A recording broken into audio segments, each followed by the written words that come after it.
Hello, in this video I'm gonna show you how to enable or disable cleaning along the floor direction on your DREAME Aqua10 roller.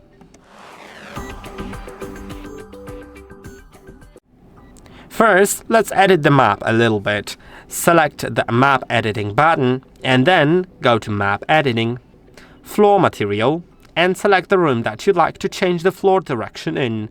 Go to floor material and you can set it to floor horizontal or vertical. Let's set it to vertical.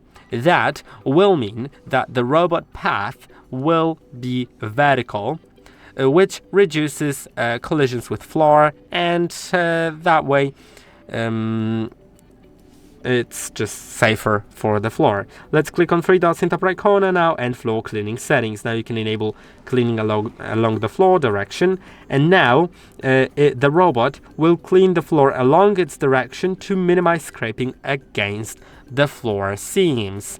And I hope that this video was helpful. Don't forget to like and subscribe, and I'll see you in the next one.